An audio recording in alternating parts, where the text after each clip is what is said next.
आज अभी जो रिपोर्ट हम लोगों ने रिलीज किया, मैं केवल उसकी 2 लाइन पढ़ पाया हूं और दोनों ही लाइन बहुत ही शॉकिंग है।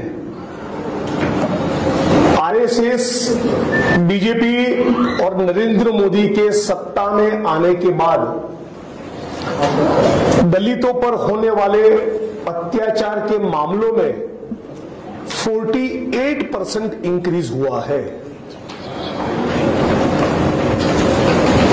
मतलब कि पहले यदि 100 दलित पर अत्याचार होते थे तो अब 5000 पर होते हैं। 49% इंक्रीज दलित बहनों माताओं के बलात्कार के मामले में हुआ है। 49% इंक्रीज। दिल्ली की सड़कों पर डॉक्टर भीमराव बाबा साहब अंबेडकर के संविधान को पूरी दुनिया के देखते हुए जलाया गया। आपके कर्नाटका का मेंबर ऑफ पार्लियामेंट अनंत कुमार हेगड़े खुलकर कहता है कि हम लोग यहां संविधान को बदलने के लिए आए हैं। नरेंद्र मोदी का आर्थिक सलाहकार विवेक देबरॉय ने कुछ महीनों पहले बोला कि हम यहां देश के संविधान को बदलने के लिए आए हैं। यह संविधान पुराना हो चुका है, अब उसको बदल देना चाहिए। जब भी आरएसएस और बीजेपी का कोई आदमी यह कहता है कि वे बाबा साहब के संविधान को बदलने के लिए आए हैं, तो कम से कम दलित, आदिवासी, ओबीसी को समझ जाना चाहिए कि वे लोग बाबा साहब अंबेडकर के संविधान को बदलना नहीं, उसको खत्म कर देना चाहते हैं। इस बात की क्लैरिटी हमारे बीच में होनी चाहिए।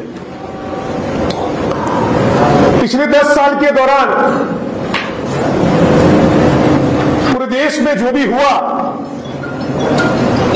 वो और कुछ नहीं, नए सिरे से मनुस्मृति को लागू करने का आरएसएस और बीजेपी का प्रयास है।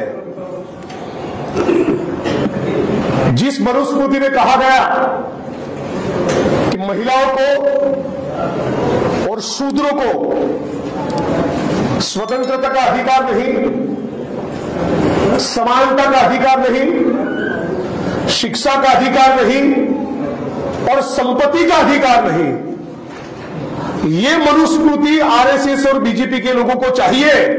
डॉक्टर बाबा साहब अंबेडकर का संविधान उनको नहीं चाहिए। और ये मेरा कोई एलिगेशन नहीं, भारत की संविधान सभा में 2 साल 11 महीने की डिबेट के बाद जब बाबा साहब अंबेडकर ने कॉन्स्टिट्यूएंट असेंबली में जब भारत के संविधान को पेश किया, ठीक उसके 3 दिन के बाद आरएसएस के मैगजीन ऑर्गेनाइजर में लिखा गया कि हमें डॉक्टर अंबेडकर का संविधान नहीं, हमें मनुस्मृति चाहिए। तो ये लोग खुलकर लिख चुके हैं। उसके बाद आरएसएस के सरसंघचालक ने यहां तक कहा 2001 में कि डॉक्टर अंबेडकर के संविधान को कूड़ेदान में यानी कि कचरे के डिब्बे में फेंक दो। दूसरे आरएसएस के आदमी ने कहा कि संविधान को समंदर में फेंक दो। यदि मैं गलत नहीं तो अनंत कुमार हेगड़े ने जब यह कहा कि हम लोग बाबा साहब अंबेडकर के संविधान को बदलने के लिए आए हैं, तो उसके बाद दलित समाज के कुछ लोगों ने प्रोटेस्ट किया था। यदि आपको याद है कि नहीं? मालूम है तब अनंत कुमार हेगड़े ने क्या कहा था कि कुत्ते तो भौंकते रहते हैं, हमें कोई फर्क नहीं पड़ता। हरियाणा के फरीदाबाद में 31 साल के जितेंद्र कुमार और रेखाबेन के घर आरएसएस के जातिवादी मनुवादी लोगों ने हमला किया। उनका आशय था, वो चाहते थे कि उस परिवार को जला दिया जाए। पूरे घर के ऊपर पेट्रोल डाल दिया।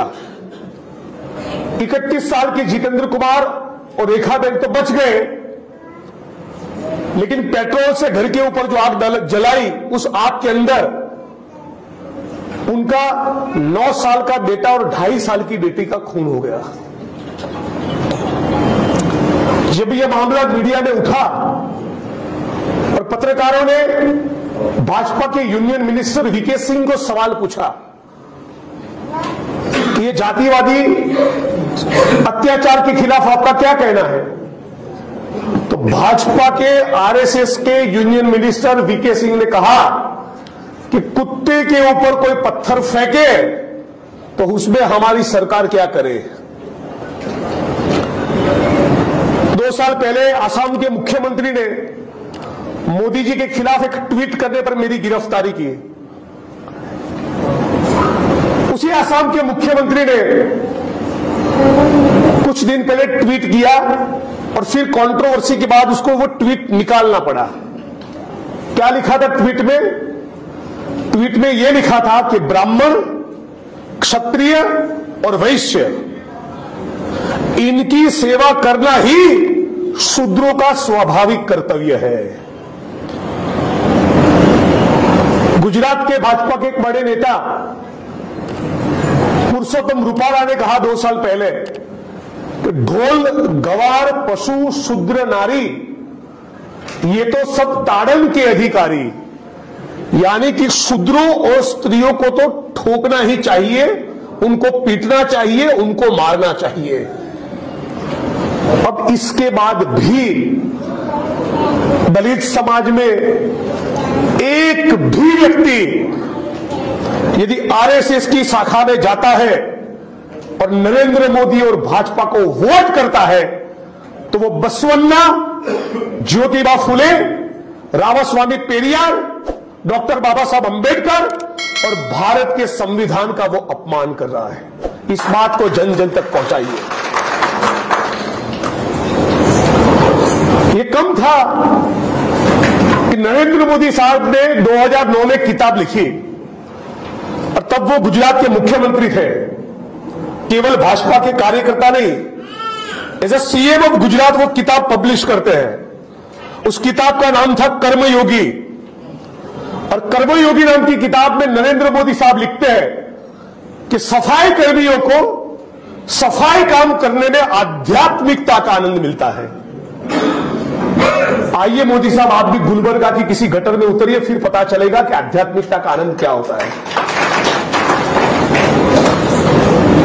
जब इतनी गलीच, गंदी, जातिवादी, मनुवादी सोच वाले लोग, ये आरएसएस और भाजपा के लोग जब सत्ता के सर्वोच्च स्थान पर बैठे हो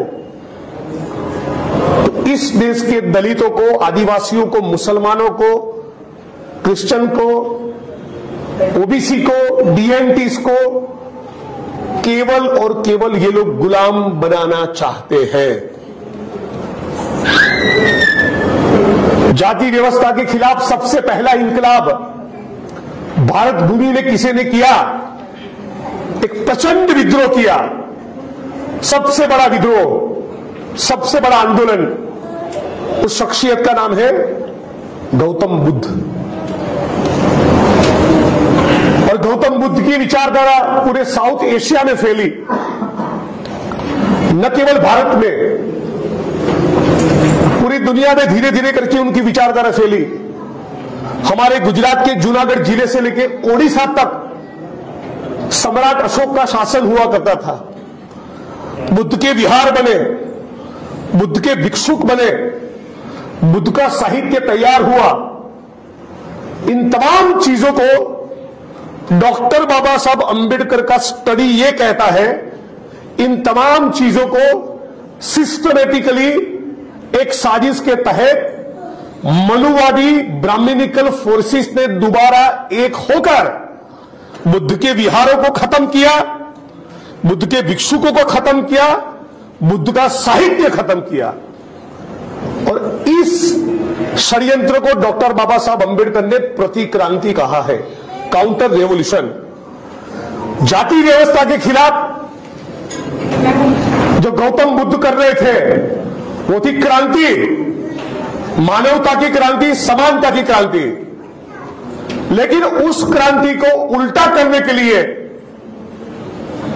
मनुवादी लोग जो दोबारा एकत्रित हुए और उन्होंने बुद्ध के साहित्य को खत्म किया, बुद्ध के विहार को खत्म किया, हजारों की तादाद में बुद्धिस्ट भिक्षुकों का कत्लेआम किया, इस साजिश को डॉक्टर बाबा साहब अंबेडकर ने काउंटर रेवोल्यूशन यानी कि प्रतिक्रांति कहा है। क्या कहा है? प्रतिक्रांति। इस प्रतिक्रांति के खिलाफ एक नई मूवमेंट खड़ी होती है कर्नाटका की धरती में, और उसका नेतृत्व करते हैं बसवन्ना। पूरे भारत में एक भक्ति मूवमेंट हुई, सूफी संतों की परंपरा खड़ी हुई।